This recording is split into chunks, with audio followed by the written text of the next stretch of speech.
la situation change. Avec eux, vous allez voir que vite, les Rwandais vont retirer leurs troupes parce qu'ils vont mourir comme vous n'avez pas idée. En ce moment, les M23 à Goma avaient dit qu'ils vont commencer à se retirer, ils vont laisser les policiers à Goma. La stratégie, c'était quoi?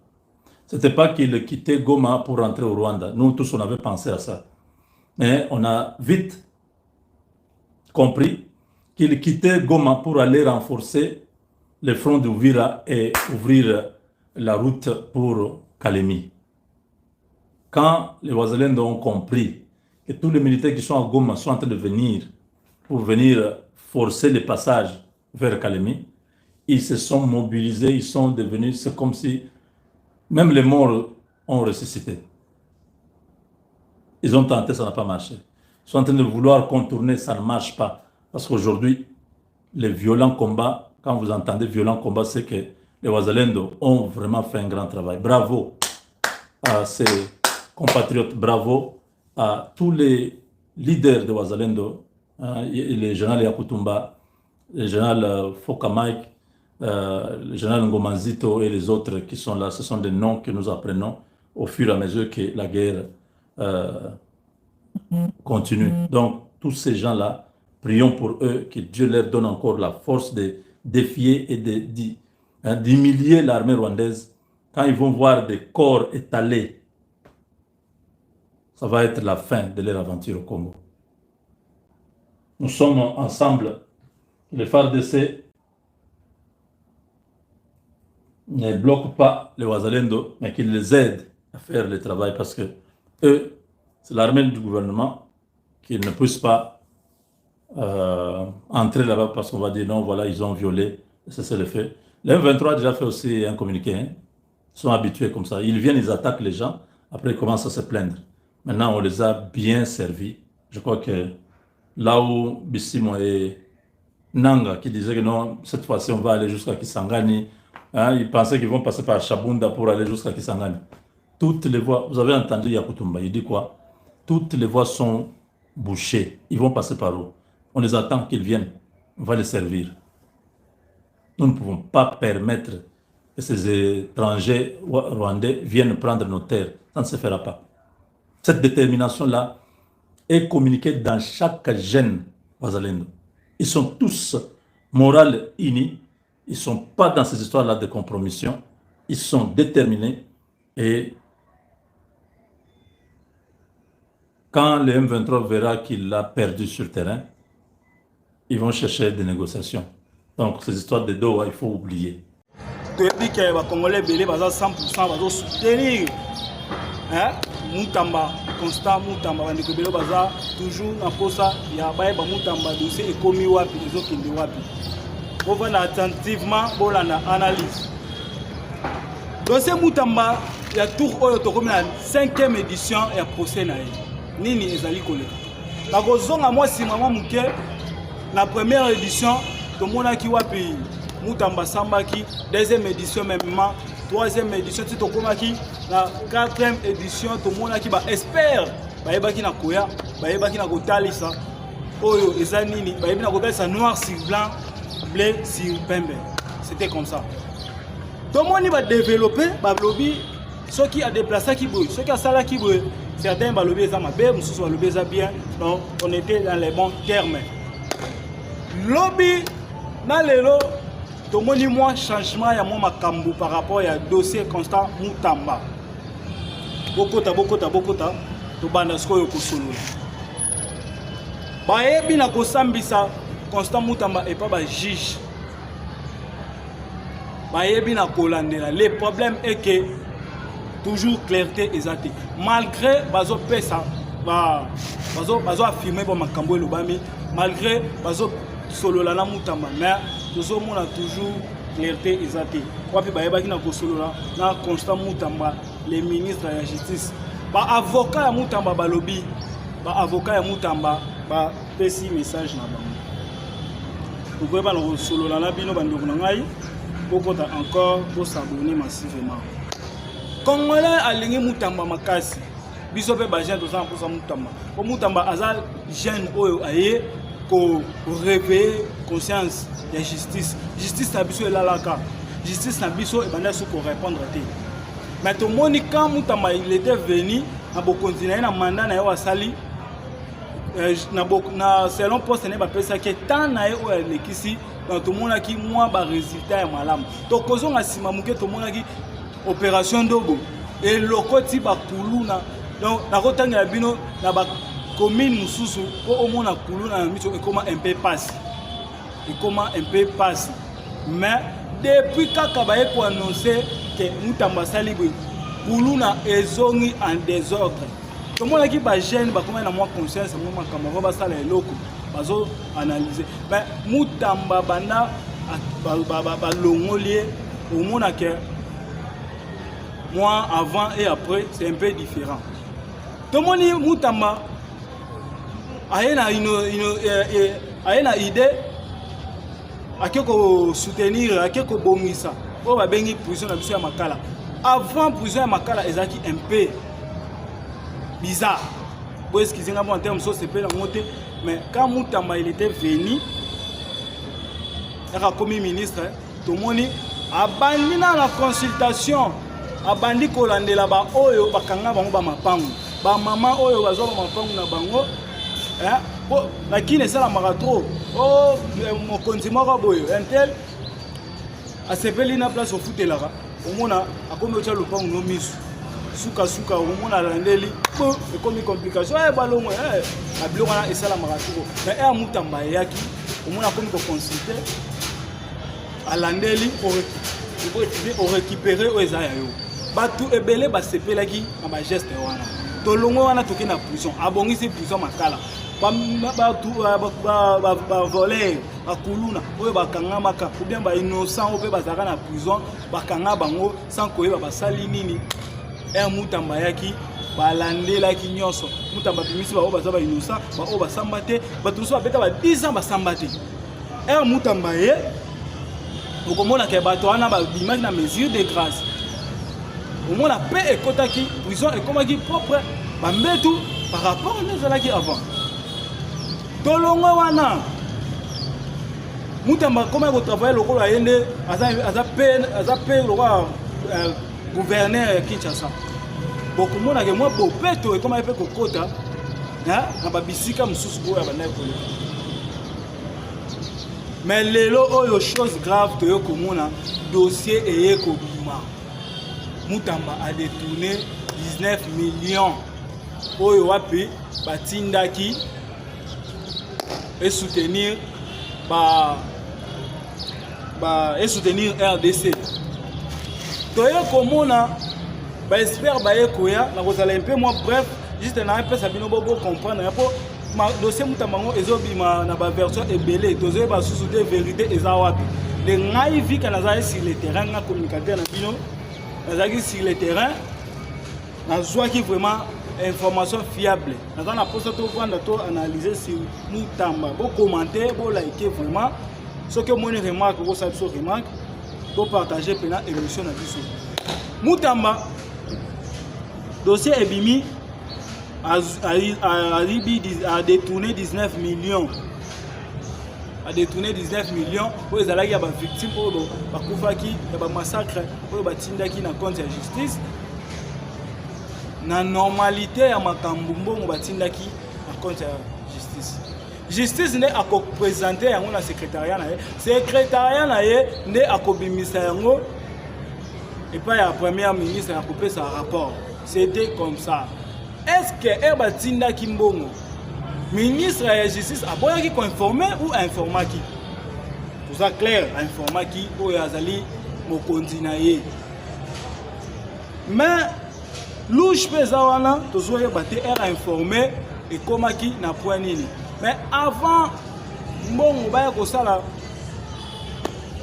bakende kosala transfert bake ko créer banque ndenge balobi na Equity Bank espère banque pe bayaki balobi avant ko fongola compte épargne il faut ko fongola compte courant makambo wana bino kutu ba diaspora boyebi yango peu mieux il faut ko fongola compte courant c'était comme ça ndenge ba expliquer. Mais le problème c'est passé par le lobby. Mbongo a fait le transfert. Elle a eu ça le transfert.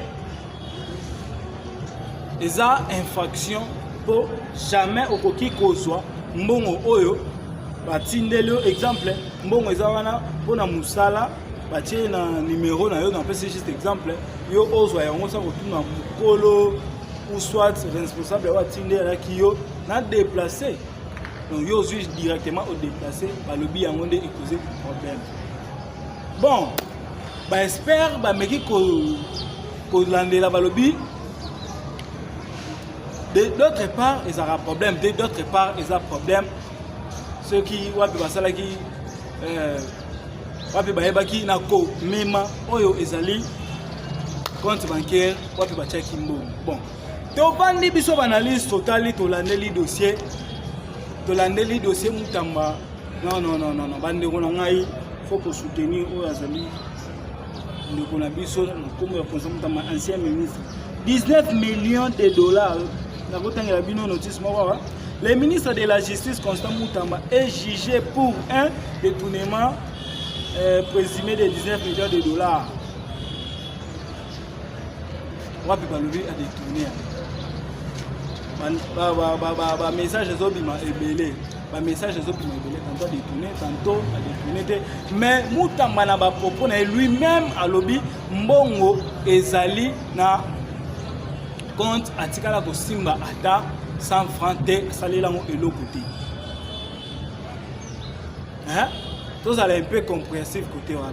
Atikali ko simba ata 10 francs te asaleli pe eloko te.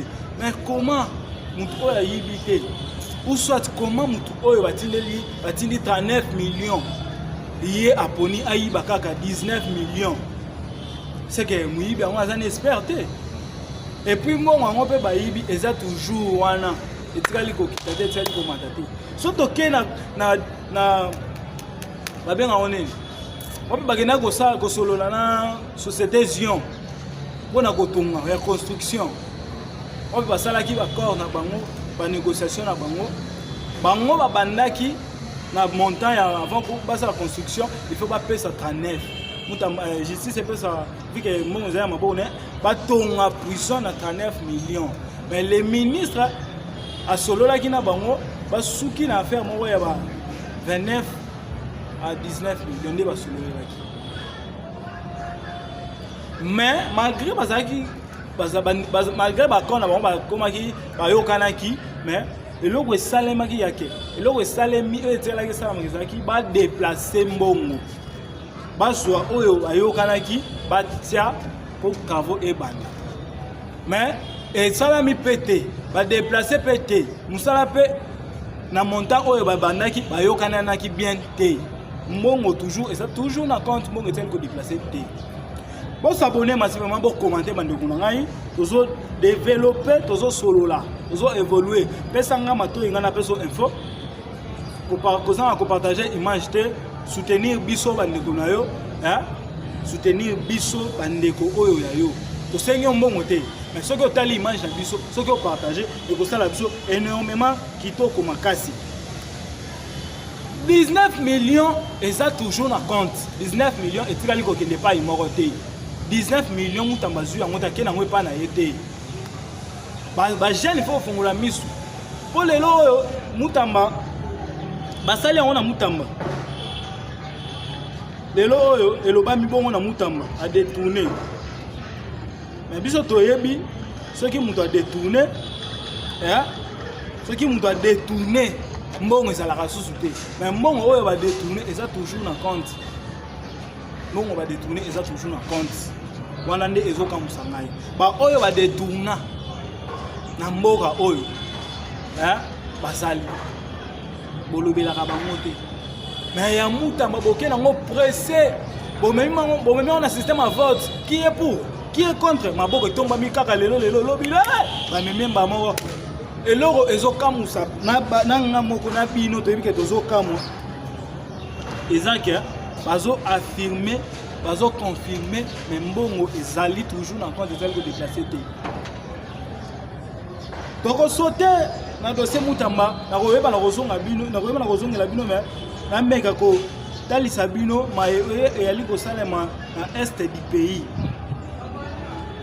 accord ya Doha wapi oyo toyeba kingana bino ke kimia ekokota na est du pays ti lelo oyo nungu ezwa toujours wapi ba M23 batelemaki wapi bayaki basala ba oyo ba tag na bango ba misala pour sala mais tout oyo avec ou sans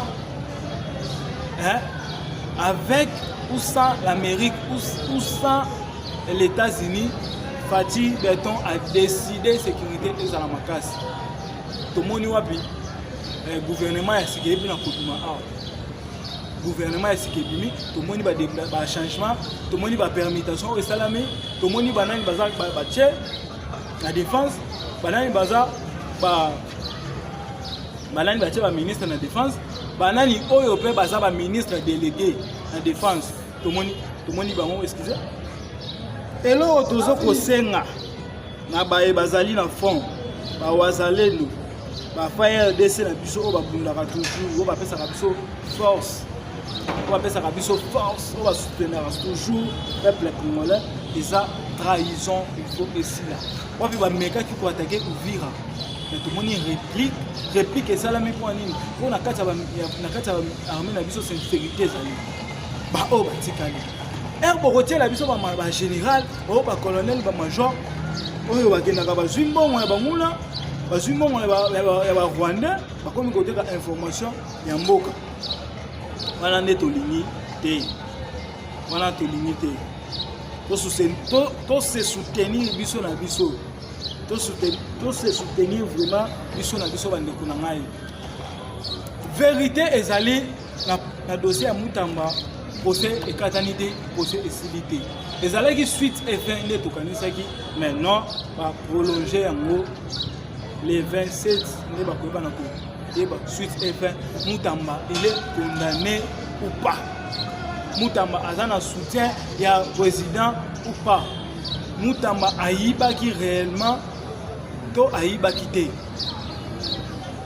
Mutamba a trahira qui chef de l'état to a trahir yete Mutamba aza na Mutamba aza na abakange loboko na saki to loboko eza na saki te ba oyo tout bazopesa information que non Mutamba abakange na prison non Mutamba nanu ake prison te Mutamba aza toujours libre pour l'instant dans quelques jours dans quelques heures ne tokoyeba suite et fin bon s'abonner massivement bon commenter pour partager image na biso et que ça la biso énormément bien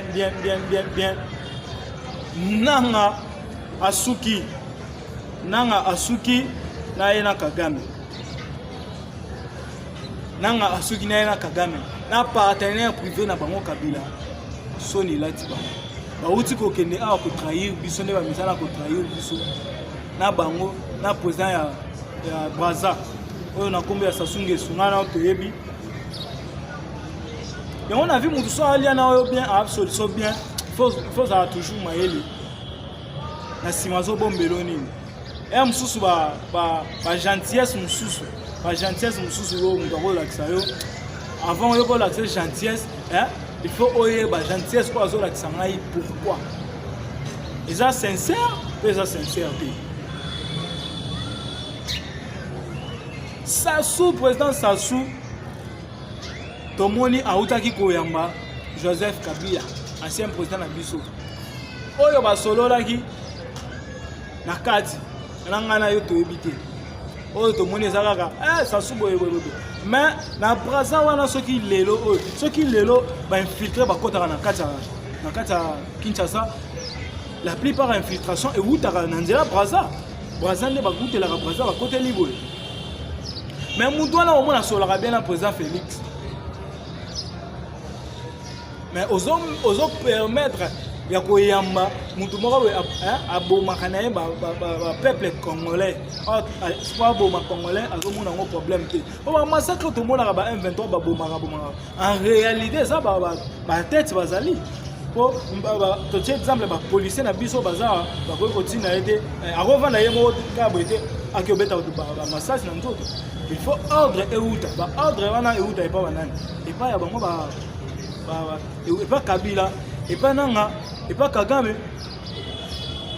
Ba Wilingoma bato bango tout wana baza wana toujours baza na bango bato batiaka soutien bayaka kosoutenir mais en réalité batete nde totala bato oyo batindaka eza oyo azalaki président na biso awa akombo ya Joseph Hippolyte oyo ngai na yo toyebi bango nde baza en tête ya bamakambo oyo. Cette fois-ci congolais il faut ozwa conscience congolais tikana bavi ya loyenge oza jeune kaka loyenge ele lobela mboka na yo ndenge tolobi boye okomona yo okokota na commentaire oyebe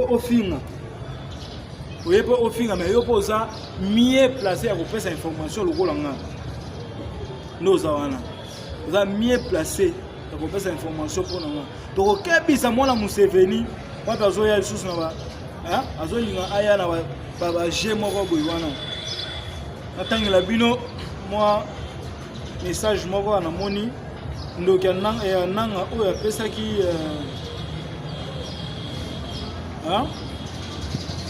na les fils de l'ancien gouverneur Simon Floribert Mbiachi.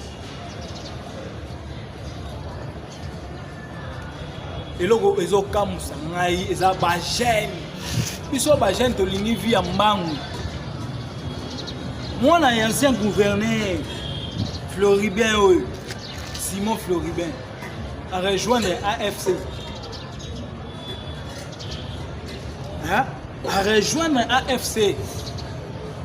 a rejoindre AFC oyo toyebi bantete na bango baza banani et puis papa na ye aza d'accord aboyi pete aboyi te mwana ye a rejoindre AFC mais bato ya bongo baza na bafamille awa na Congo bamassacre ezosalama bato ya bongo baza à l'aise na mboka na biso bamassacre ezosalama lelo tozomona gouvernement ebimi awa gouvernement ebimi baoyo mpe banome bango te bango mpe basiliki baki kosala rébellion bango mpe baki rejoindre bananga baki rejoindre bakagame donc na mboka oyo ekoma soki banome yo te soki ozwi poste te oke korejoindre baoyo bazoboma bandeko no bacongolais donc biso mpe bagene communicateur to banda kosilika mpe soki président yambi biso te to korejoindre eza na sens te eza na sens moke te soki oza congolais okotrahir jamais les 100 congolais tozoyeba soki na kocomprendre baoyo bazotrahir oyo en réalité baza bacongolais te en réalité baza bacongolais te bamisusu okomona baza baougandais bamisusu okomona papa peut-être aza rwandais maman peut-être congolais makile ezoganga yango ozomona bazozongela bakende kotrahir oyo aza ninga na ye congolais ezopesa pasi makasi na motema bokomante bopartage bandeko na ngai toza toujours wana je pense émission ya biso kala te sokoma suka makotika ata ba 5 minutes avant na continuer na solola nayo eloko ekokabola nga nayo awa nakosenga bokomante IDPS tomonaki bakabonaki bakan lelo oyo tomoni gouvernement ebimi lelo oyo tomoni chef azo nommé lelo oyo tomoni bamplacement ya sika ma membre ya IDPS baza na kanda balobi bakombo na bango eza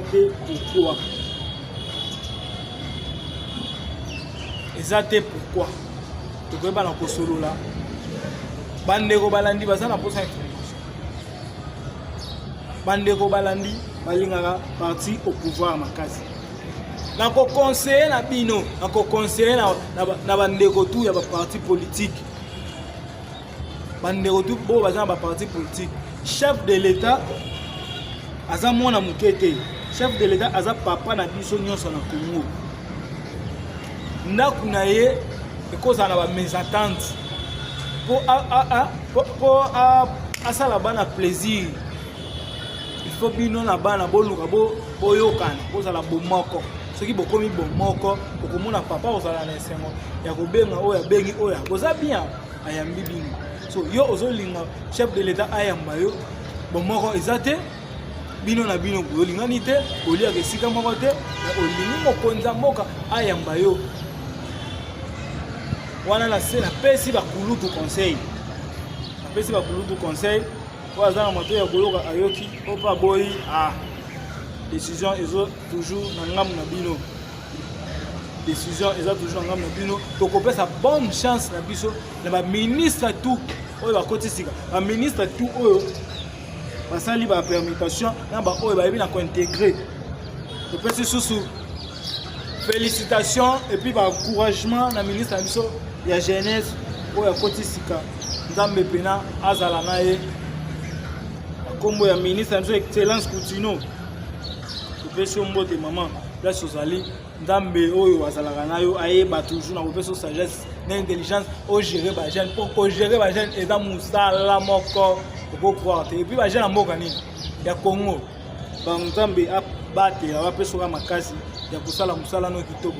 Quant à moi nakomi un peu teme nakomi na suka ya émission na ngai. Mon numéro est plus 243 85 17 92 622 plus 243 85 17 92 622 WhatsApp na appel soki okomeli ngai osali reproche ekosala énormément bien. Pour s'abonner massivement, pour partager, pour liker sur les différentes chaînes partenaires, la chaîne Abino Moro Fort TV. Donc, pour soutenir puisque ma chaîne, pour que ça pour ça, ça va communiquer, pour communiquer pour soutenir les chefs de l'État, pour ceux qui va chaîne basate na mboka, donc mboka ça na venir. Et on toujours soutien Abino, donc botika bisote. Partagez nos émissions, commentez, likez, aimez et que ça la biso énormément du bien. Je vous remercie. On se retrouve juste après cette édition. Merci. Ciao.